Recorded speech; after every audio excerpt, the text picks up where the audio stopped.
I wake up and the phone is already buzzing before I even touch it. Because somewhere overnight, a meme mutated, someone clipped a sentence out of a 3-hour conversation, added a rocket emoji, maybe a crying face, maybe a dog with laser eyes, and suddenly millions of people are reacting to a version of me that exists half in reality and half in collective imagination. And I've learned that this is how the internet breathes. It inhales complexity and exhales symbols, and I'm both the subject and the substrate. So when I scroll and see my face pasted onto Iron Man, onto a caveman discovering fire, onto a villain, onto a savior, onto a clown, I don't really feel offended as much as fascinated, because it's a live experiment in human psychology unfolding at planetary scale. People project their hopes, fears, frustrations, and jokes onto a single node, and that node happens to be me. And when I post something that's half thought, ironic, or technically precise, but emotionally ambiguous, the reaction graph spikes like a seismic reading. You can literally map outrage, laughter, confusion, and devotion as if they're different energy bands, and the memes are the most efficient carriers of that energy. They compress meaning into something that fits in your peripheral vision while you're waiting for coffee. And that's powerful, maybe more powerful than a white paper or a keynote. Because a meme doesn't ask permission to be understood. It just lands. And I've seen threads where one joke spawns 10,000 replies, each one a mutation, a remix, a tiny act of creativity or aggression. And I think about how humans evolved to gossip around fires, and now the fire is global, and the gossip moves at light speed. And sometimes I throw fuel on it deliberately, because feedback matters, friction matters. You don't learn in silence. You learn when reality pushes back, and social platforms are reality with the guardrails removed. So when people cheer, I remind myself it's not worship, it's alignment in that moment. And when people attack, it's not hatred of me personally, it's resistance to an idea, a symbol, a change vector, and the memes flatten all of that into something shareable, something laughable, something that can be liked or retweeted without thinking too hard. And yet, inside those jokes, there are real signals about trust, about fatigue, about what people want technology to be and what they're afraid it might become. And I watch these viral waves roll in and break, knowing that tomorrow another one will replace it, because attention is a renewable resource, but also a volatile one. And I've accepted that telling my story now doesn't happen in books first. It happens in screenshots, reaction videos, stitched clips, and ironic captions. And the human reaction to all of it is the story itself. Millions of individuals negotiating meaning in public, arguing with each other about who I am and what I represent, while I'm just here trying to solve problems that seem interesting and important. Occasionally laughing at a meme that nails something true in 3 words in an image. Occasionally wincing when context collapses, but always aware that this chaos is data. And in the noise, there's a strange kind of honesty, because when people meme you, they're telling you how they really feel, unfiltered, unpolished, and that, for better or worse, is the most raw focus group humanity has ever built.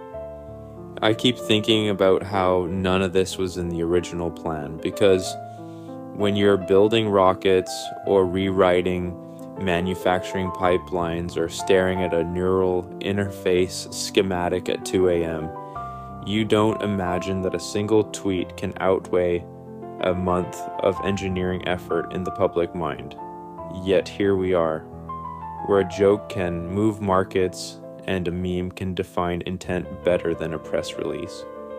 And I've watched people argue about my tone as if tone were the product, as if sarcasm were policy, and that tells me something important about humans.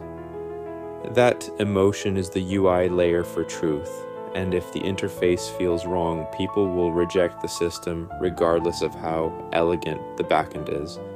So, when a Musk-related thread goes viral, it's rarely about the literal content. It's about how it made people feel in that moment.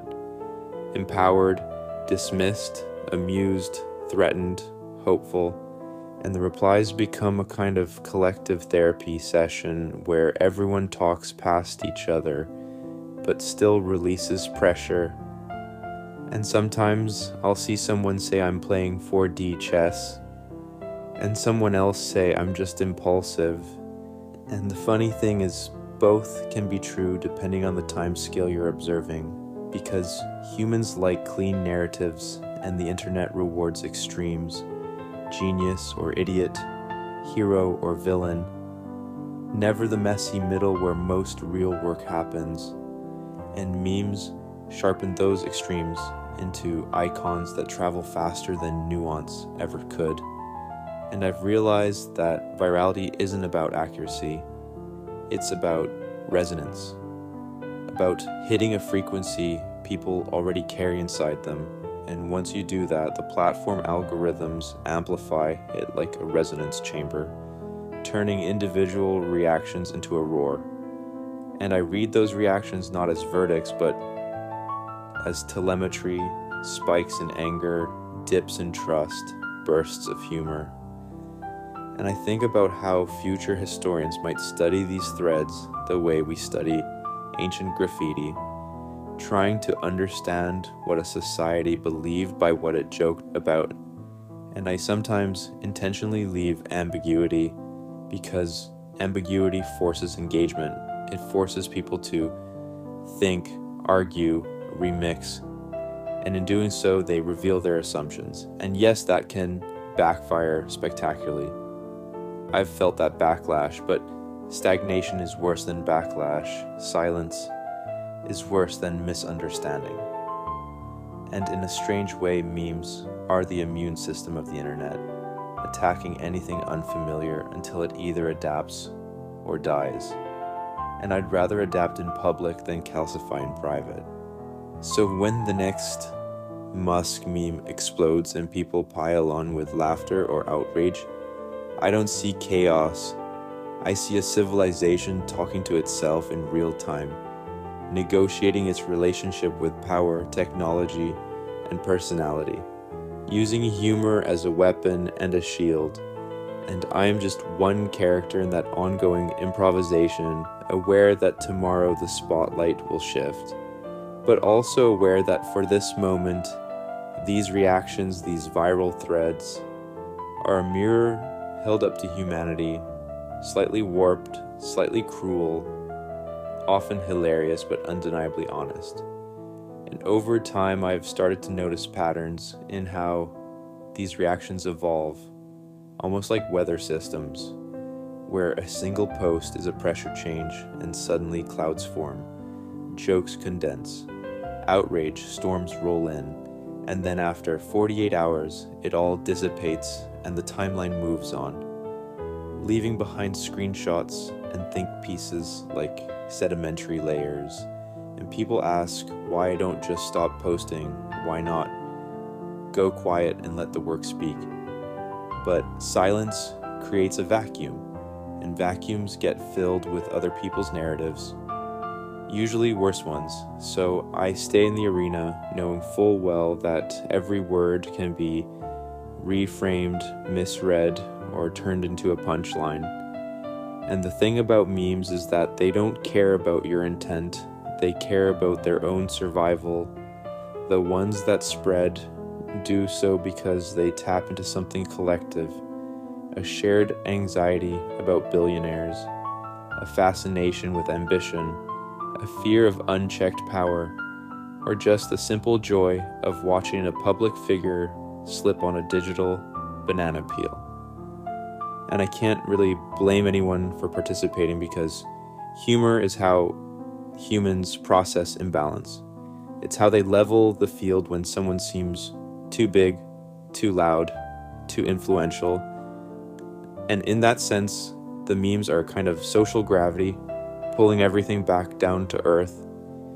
And sometimes I'll see a viral thread where people who've never read a spec sheet or touched a factory floor are passionately debating my motivations as if they know me personally. And that used to bother me until I realized they're not really talking about me. They're talking about what they think the future is going to do to them, whether it's going to leave them behind or take them somewhere better.